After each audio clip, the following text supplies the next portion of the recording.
नमस्कार, मैं हूं आपका दोस्त अनुपम पाठक और आप देख रहे हैं सबसे सटीक और संक्षिप्त विश्लेषण का जरिया politics and literature together. Civil सेवा परीक्षा ये हर भारतीय मेधा का एक सपना है, जिसमें हर गरीब अमीर हटेहाल तंगहाल विद्यार्थी अपने मेहनत के दम पर अपने लक्ष्य को प्राप्त करता है। जब भारत आज़ाद हुआ आज से 70 साल पहले, तो भारत को जो भारत की भाषा है हिंदी को राजभाषा का आधिकारिक दर्जा प्राप्त हुआ।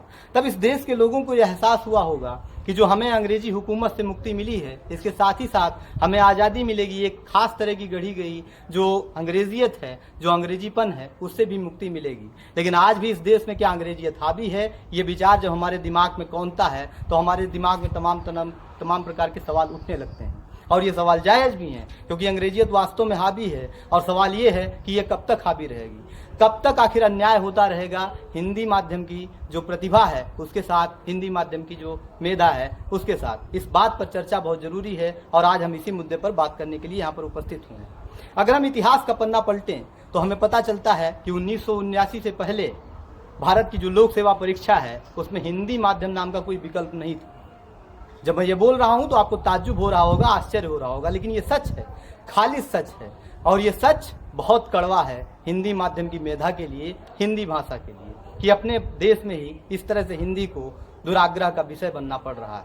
1979 के बाद जो परिवर्तन किए गए उसमें भी कुछ खास चीज़ें हाथ नहीं लगी हिंदी माध्यम के विद्यार्थियों के हाथ, क्योंकि आप देखेंगे 80 के दशक में और 90 के दशक में कोई परीक्षा परिणाम में सफलता इनको नहीं मिल पाती। 2010 के बाद में, 2000 के बाद में लगभग थोड़ा बहुत परीक्षा परिणाम सफलता के रूप में बदलता है और 10% के आसपास तब भी रह जाता है। सत्ता में अगर आंकड़ों को देखें, जी हाँ, मैं चयन की बात कर रहा हूँ, अंतिम चयन की, 10% के आसपास रहता है ये। लेकिन 2008 से 14 के मध्य कुछ सुधारों को उसमें लाया गया और ये जो परिवर्तन किए गए उन परिवर्तनों में यह था कि जो है कुछ परीक्षा प्रणाली में भी परिवर्तन किए गए थे, जिनमें पाठ्यक्रम को बदला गया, जो वैकल्पिक विषय का पाठ्यक्रम था। दूसरी तरफ जो प्रीलिम्स की परीक्षा थी उसमें नकारात्मक अंकन को लाया गया। इसके बाद जो पाठ्यक्रम था उसको भी परिवर्तित किया गया, तो जिससे कुछ सुधार देखने को हमको मिले।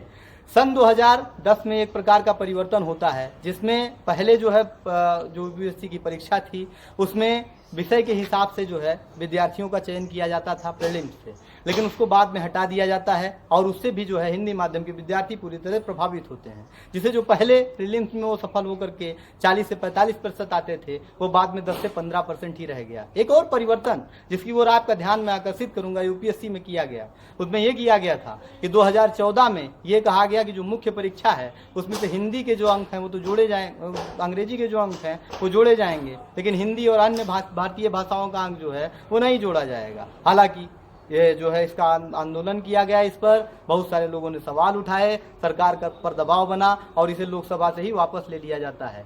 ये हिंदी माध्यम के विद्यार्थियों के साथ, हिंदी के साथ इस तरह का दुराग्रह क्यों? जाहिर सी बात है कि एक खास अंग्रेजीपन को बनाए रखने की कोशिश लगातार की जा रही है। इसका मतलब है कि अंग्रेजी लगातार हावी रहे, वो चाहे लोक सेवा हो चाहे अन्य क्षेत्रों में हो। कल 2-3 दिन पहले की अगर आप बात देखें तो हमारे प्रधानमंत्री जी भारत की जो 2020 की राष्ट्रीय शिक्षा नीति है उस पर बात कर रहे थे, तो उन्होंने अपनी बात रखी, वो अपनी इस बात पर पीठ थपथपा रहे थे कि जो यह शिक्षा नीति आई है उसमें मातृभाषा और हिंदी को जो है वो प्राथमिक स्तर पर तरजीह दिया जाएगा प्राथमिक शिक्षा में। वो तरजीह आप दे करके क्या करेंगे? कौन अपने बच्चों को पढ़ाएगा हिंदी? क्योंकि आप जिस तरह से अवहेलना उसकी कर रहे हैं, जिस तरह से दुराग्रह जो है पूरे के पूरे संस्थान उसका कर रहे हैं, उससे तो यही लगता है कि हिंदी माध्यम के विद्यार्थियों को पढ़ाई ही छोड़ देनी चाहिए। आप जब ऐसी बातें हो रही हैं कि जो ये 10-15% लोग भी चयनित होकर के जाते हैं, 10-15% लोग, तो उनका भी जो है साक्षात्कार तो पहुँचते पहुँचते हाल ये होता है कि उनकी संख्या 2 से 4% के आसपास रह जाती है। अब जब मैं ऐसा कह रहा हूँ तो आप इस बात पर मातम मना सकते हैं, इस बात पर चिंता व्यक्त कर सकते हैं और इसके हाथ जो समस्या है वो वैसी की वैसी बनी रहेगी। इसके बाद बहुत सारे ऐसे लोग हैं, कोचिंग सेंटर्स के लोग हैं, जब इस पर बात करेंगे तो वो यही कहेंगे कि जो हिंदी माध्यम के विद्यार्थी हैं उसमें प्रतिभा की कमी है।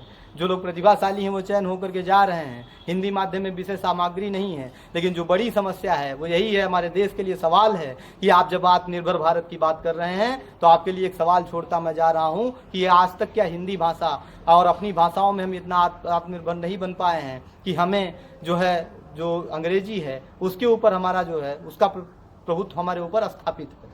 हमारे सरकारों में क्या आज भी वो मादा नहीं है कि वो अंग्रेजी के स्थान पर जो है हिंदी को तरजीह प्रदान कर सकें। ये हमारे लिए एक बहुत बड़ा विषय है कि क्या हिंदी माध्यम की मेधा के साथ आगे भी इसी तरह का जो है भेदभाव जारी रहेगा, क्या हिंदी के साथ इसी तरह का दुराग्रह रहेगा, क्या भारतीय भाषाओं के साथ इसी तरह का दुराग्रह रहेगा। हम मंचों पर खड़े होकर के तो अनाप शनाप बातें करेंगे, लेकिन तरजीह देंगे उस कुछ खास अंग्रेजीपन को, अंग्रेजियत को, जो जब लोक सेवक जो है वो जनमानस के बीच में जाएगा तो उनसे उसी तरह की नौकरशाही की भाषा में बात करेगा जैसे कि जो है अंग्रेज करते रहे। हमारे ऊपर शोषण की जो राजनीति उन्होंने अपनाई, उसी प्रकार की शोषण का जो है वो क्रियाकलाप अपना रहे हैं इस समय के लोक सेवक, जो इसी अंग्रेजीपन का विकल्प है, इसी अंग्रेजीपन का परिणाम है। आज के विश्लेषण बता ही आपसे वो एक निवेदन करूंगा कि आप कमेंट बॉक्स में अपने भी विचार लिखिए, जिससे हमें ये पता चले कि आप इस विषय पर क्या सोचते हैं। हम आपको आगे फिर मिलेंगे नए मुद्दे के साथ, नए विश्लेषण के साथ। तब तक देखते रहिए पॉलिटिक्स एंड लिटरेचर टुगेदर। अगर आप हमारे चैनल पर नए हैं तो हमारे चैनल को सब्सक्राइब कीजिए,